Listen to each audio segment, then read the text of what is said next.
Rudy, let me talk about Mark Carney. Haven't talked a lot about him today because we had our provincial government, of course, back for the first day in the fall session. But with respect to Mark Carney, I want to know what your take is on this peace proposal put forward yesterday by Donald Trump to try to work out something between Israel and Hamas. And the Prime Minister signing on rather quickly, if I have this right? Yes. Prime Minister Carney supporting the initiative from President Trump. As you know, President Trump met with Prime Minister Netanyahu. They came up with this 20 points that include, for example, the release of the hostages, and after that, if it's concluded, the Israel army would walk out of Gaza. So we'll see what's going to happen if the Hamas is going to agree to those terms. But yes, Prime Minister Carney did accept this offer, and it's in a difficult situation because, as you know, and we spoke about it last week, Canada basically recognized the state of Palestine at the UN before actually agreeing or having any kind of ceasefire between Hamas and Israel, without having any plan in terms of the release or deadlines in the term of the release of the hostages. So this initiative from the President Trump is very welcome, but at the same time, Prime Minister Carney basically saying that Canada will support it and is looking forward to it. And perhaps, maybe, we don't know, if Canada will if there's an international peacekeeping force, if Canada will participate. For the moment, all options are on the table. Yeah, the one thing when you hear that, Donald Trump made it sound, of course, as he often does, like this was the best deal, it's going to get done, it's going to happen right away. But of course, Hamas has not said anything. So for all the hope that people may have that this will finally bring, some peace to that part of the world, we're a long way away from that. Are we not, Rudy? Yes, exactly. It's kind of the same way that what happened when President Trump met with President Putin. Yeah. He said, look, we have an agreement and everything will be fine.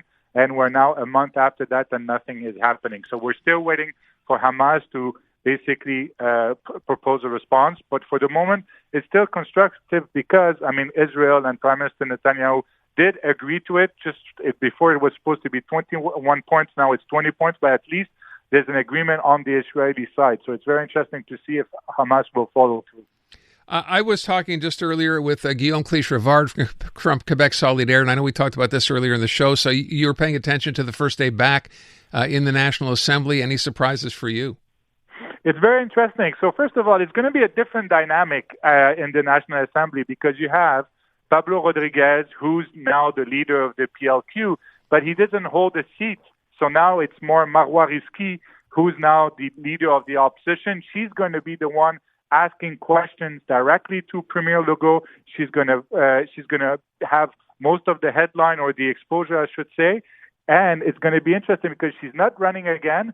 So how is Pablo Rodriguez is going to be able to get exposure when he's not going to be in the House? And for Quebec Solidaire, it's a bit the same challenge because you have Ruba Gazal, who is the leader, but don't forget that Gabriel Nadeau-Dubois is still a member of the National Assembly. He's still going to be a education. So is he going to give enough spotlight for the current leader of Quebec Solidaire? So it's two kind of the same dynamic between the PLQ and Quebec Solidaire, both having those leaders trying to get the exposure, but maybe either Marois Risky or Gabriel Nadeau-Dubois will get most of the headlines. Rudy, it's interesting you bring up Pablo Rodriguez because, this is something I spoke about with Tom Mulcair at the end of last week, some reaction to the PQ and this idea of no religious symbols in classes that Paul St. Pierre Plamondon brought up. And the reaction from Tom was, where's Pablo in this? It's kind of like the where's Waldo, but where's Pablo? And I understand he's not an elected official, so he can't be in the National Assembly. But how do you get around this problem? Because people are thinking that the Liberals are simply provincially anyway, not really saying or doing much of anything. It's very, very interesting, and it's strange because normally the opposition is trying to put the government on the defensive. But you see it, the CAQ is basically putting the PLQ and Pablo Rodriguez on the defensive when it comes to Bill 21 or even, and as Premier Legault said today, maybe increase and having more in terms of Bill 21 and secularism in Quebec. So you can see that when it comes to that, the PLQ doesn't want to say anything. They're trying to bring the debate on the economy and bad management of the CAQ. But most of the headlines is on what the government wants to talk about, which is, for example, prayers in the street. And you see that the PLQ doesn't want to touch that file. and that Pablo Rodriguez decides to say, okay, I'm not going to have any kind of exposure. And yes, as Tom rightly said, where is Pablo Rodriguez? But yeah, I believe he just had a surgery, but he should be out soon. Okay, I wasn't aware of that. Okay. Yes, eye surgery. Let me bring up something with respect to the municipal campaign. We're about a month away from a municipal election. I think the last survey we had showed that the number one choice for the next mayor is undecided at 48%. Yes. Now, that's a week ago. I get that. But in the meantime, it seems to me the momentum here is with Soraya Martinez-Ferrada, with Ensemble Montréal. What's your take? Yes, it's normal. Normally, you want change, you want the opposition or somebody who's a challenger want to have this narrative about change. And for the moment, it is for Soraya Martinez. But she has a problem, which is the lack of exposure of people knowing her.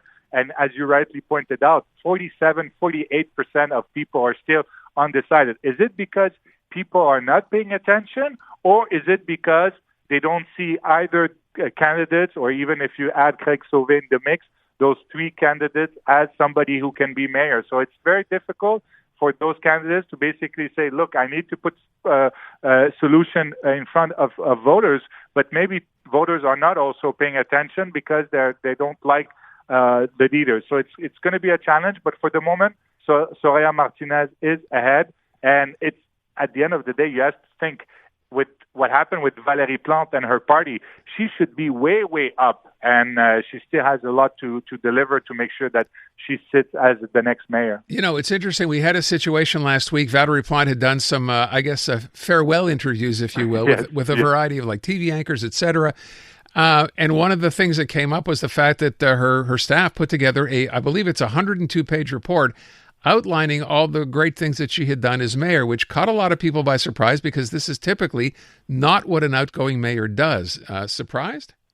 Yes, surprised, especially that when you ask people in the street, what do you think of Montreal? Everybody is saying, look, we think that Montreal is dirty. Montreal has a problem when it comes to housing. It's impossible to have permits, or it takes too much time to have permits. Also, at the same time, crimes are up and all of this. So when you think about it, and you can ask anybody in the street, they're not happy right now with the state of Montreal, especially when it comes to the fluidity of too much traffic, too much repairs on the street, and people are saying this is not the kingdom of bicycle, especially not in winter. So on one way, you have Valérie Plante trying to say, look, here's my legacy and here's what I did. But when you ask people what you think about what she accomplished, it's not the right kind of the same message. It's been suggested, Rudy, that, you know what, typically in a campaign like this, the outgoing mayor gets as far away from the campaign as possible. I suggested, someone saying what you should have done was just get out of town, take a 2-month vacation or whatever.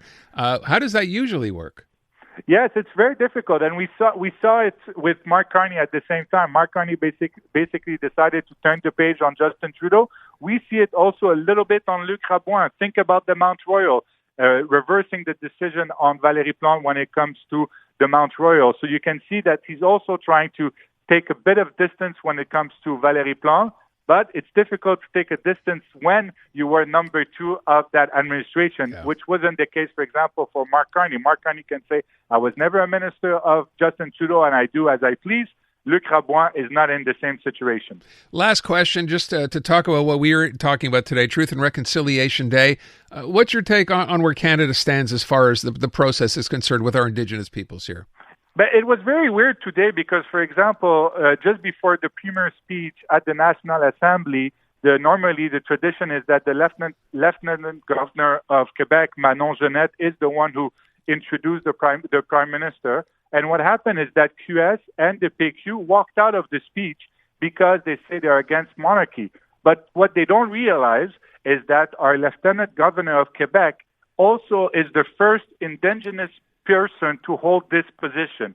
So what is the kind of exactly the message? On one, you're against the monarchy, okay, but at the same time, you're against the First Nation, or especially on the day of Truth and Reconciliation. So I don't think it was a great move. You can be against the monarchy, but don't do it against the first Lieutenant Governor, a woman who's from First Nation. Well said. All right, Rudy, I thank you. Appreciate it today.